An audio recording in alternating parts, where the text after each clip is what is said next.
There was an old well near grandparents' house, but as long as I can remember, no one drew water from there, neither 10 years ago nor 20.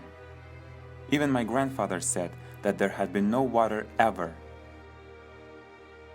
My grandma scared us by saying that there was a hag in the well. We laughed at it for a long time with my brother Max. She once told us a terrible story about this well. This house was built by my grandfather back in 1952. My grandparents got married and moved to this new house, and my grandfather dug a deep well since there was no plumbing. But he didn't get to the water. He said it was flagstone and let the digging go. The well was nailed down till better days, and water was drawn from a public water pump next to the house. One day, somebody started pulling out the boards from the well at night. Moreover, it was pulled out from the inside. Then, someone stole chickens and even sheep. Grandfather refused to believe in hags and did not fill in the well, hoping that water would appear soon. And one night, or should rather say already in the morning, Grandma saw the very creature that climbed out of the well. It had pale skin, looked very thin, a bag of bones, and with huge fingers.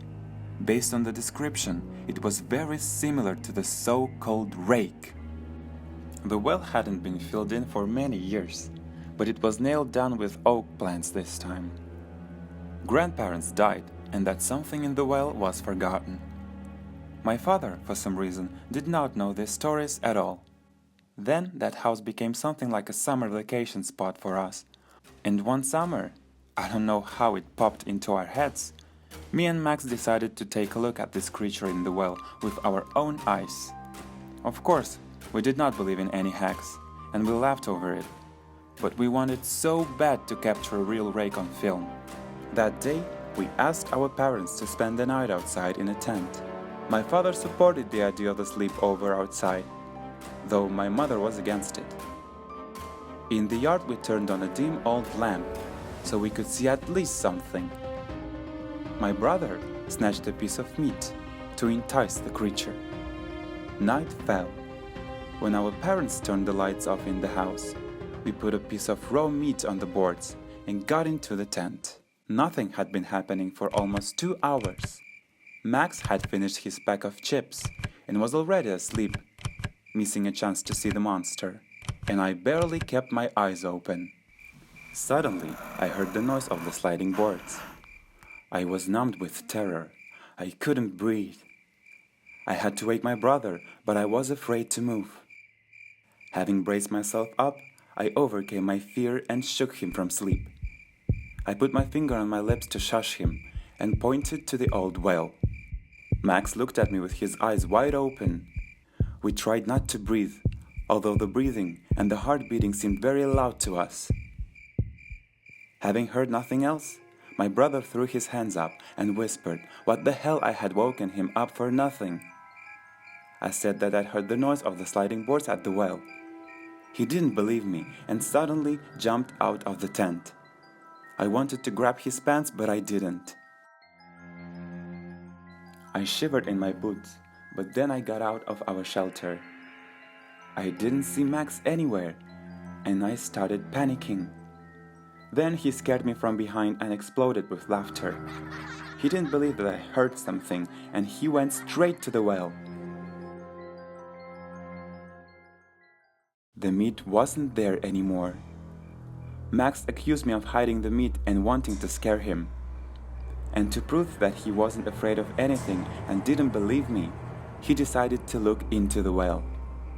I tried to talk him out of it, but he was determined. He moved aside all the boards and looked inside. He froze. I asked him why he wasn't talking, but he wasn't answering. Now I thought he was kidding me, and I came near the well and looked inside too. There was something at the bottom of the dark well. Something was sitting there and chewing a piece of meat. I was afraid even to scream, but my brother was standing still and was looking down.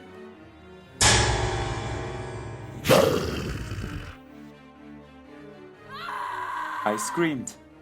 My father turned on the lights in the house and ran out with a flashlight into the yard. I pointed to the well and my father ran there. When he switched on the flashlight and lit the bottom of the well, he saw Max lying there. He was rescued.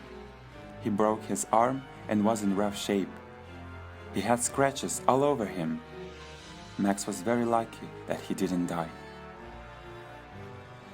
Our father did not pay attention to our words and was very angry. He said that Max simply fell down there because of his boyish foolery and said that he would fill in the well the next day and there were no rakes. He did fill in the well. Perhaps the well was somehow connected with the local caves, and that's how the creature came to the surface, I guess. But we saw it. It exists. Maybe it's called something else in other places, but it was him. It was Rake, and we remembered it for the rest of our lives.